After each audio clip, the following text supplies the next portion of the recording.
The U.S. Air Force was able to bomb Libya with impunity after knocking out its relic of an integrated air defense system, but what if the country had actually maintained a competent IADS network? That would pose a different challenge altogether. Russia's S-400 system, for instance, mixed with other overlapping missile batteries, fighter aircraft and command and control nodes, would have tested America's ability to carry such an air raid like never before.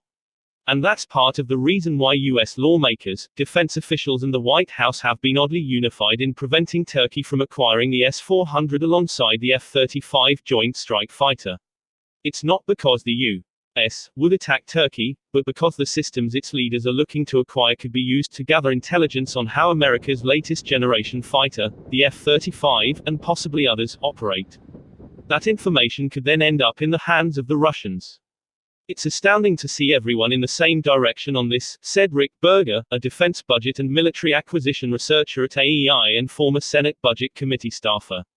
The disagreement over the S-400 exacerbates the strategic and tactical concerns that exist in an already shaky alliance. The whole, should Turkey be in NATO? Question pops up a lot, and is inevitable, Berger said. The US has relied heavily on Turkey's NATO allegiance for some time, most notably by launching combat sorties against the Islamic State from Incirlik Air Base in southern Turkey. The US presence at Incirlik has been seen as an important bargaining chip during ongoing tensions that stretched Bayo. Indeed, the S-400 issue to the US support for Kurdish Syrian fighters. We're kind of sleepwalking into this inevitability that Turkey is out of the F-35 program, Berger said. If we don't give them the F-35, why would they want our people there?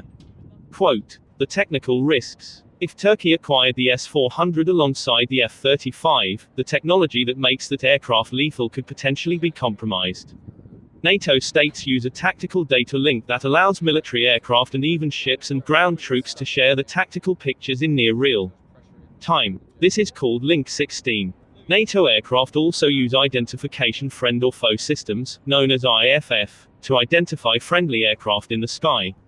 An IFF and Link 16 interrogator would have to be integrated into the S-400 system to allow the Turkish F-35, with the transponder, to fly within lethal range of the S-400.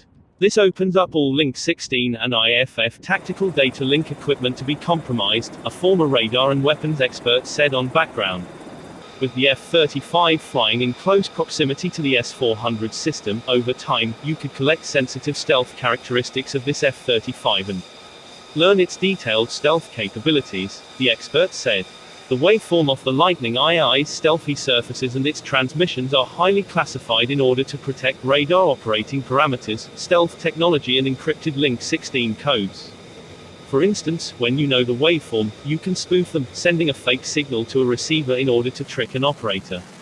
The concern is not necessarily that the Turkish military would compromise this sensitive data, but instead that malware on the S-400 or Russian workers operating, setting up or maintaining the system would access the info. These S-400s are highly networked, with nodes spanning hundreds of miles. There would be multiple, vulnerable nodes that could potentially broadcast sensitive data back to Russia or, perhaps, the highest bidder.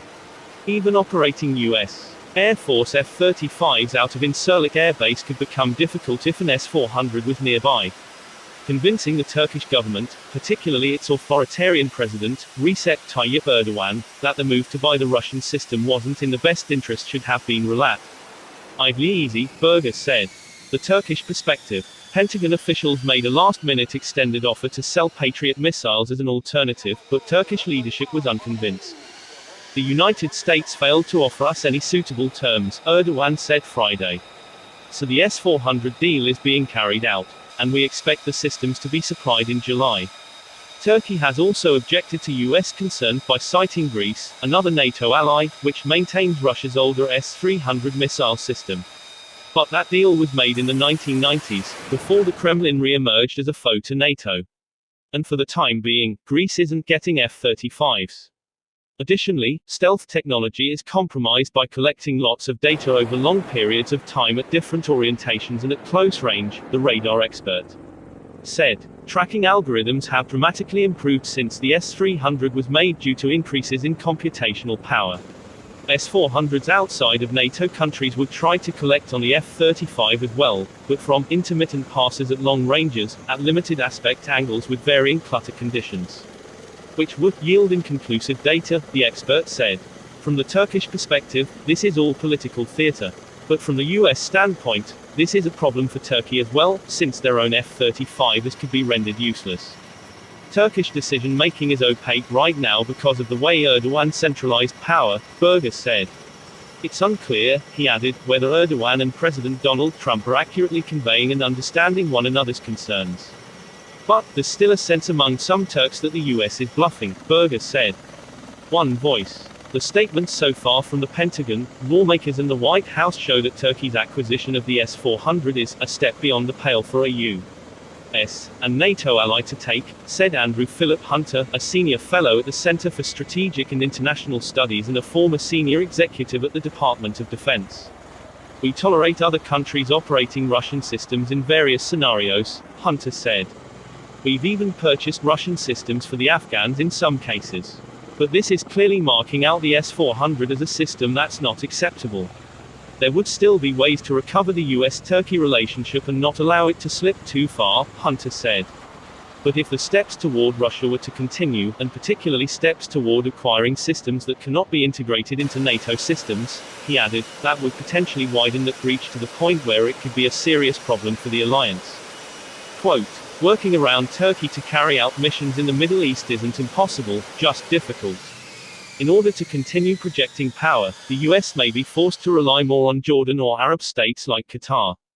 Qatari officials have been eager to develop more defense ties with the US and have signaled a desire to expand the American presence at Al Udeid Air Base. But even Qatar has talked with Russia about buying the S-400. My guess is our military folks wouldn't be thrilled about that either, Berger said. Not having uninhibited access to bases in Turkey would certainly have an impact on US operations. But the Iraq invasion in 2003 serves as an example that the US military can conduct missions in the region with or without Turkey. It was a major impediment to US plans when Turkey denied the US the right to use its terrain for that operation, but we were able to work around it, Hunter said. There are definitely workarounds, but the fact that those workarounds exist, to me, doesn't suggest that the alliance is any less strategic and important. The US stance shows that a red line has been drawn on the issue, and that the Pentagon is willing to bear very substantial costs on its end. Not delivering the F-35s to Turkey would put huge costs on the Turks, but also on the United States, Hunter said. For one, the US would have to find alternate supplies for a number of parts for which Turkey is now responsible, which they probably can do, but it's going to impose costs, he added. It will also cost Turkey, though. After all, the F-35 program is good for the Turkish economy and industrial base. I don't know if they understand whether they got taken by the Russians on this, Berger said. Yeah, the S-400 is a great system, but the price Turkish leaders are going to pay is massive. The decision to buy the S-400 appears to be largely about showing that Turkey isn't beholden to the West, Berger said. But Turkey could have made the same point by buying something else from the Russians. We're not tiptoeing to, do you want to be in NATO or aligned with the Russians? He added. This is basically the end of the road, the most salient military trade-off that they could make.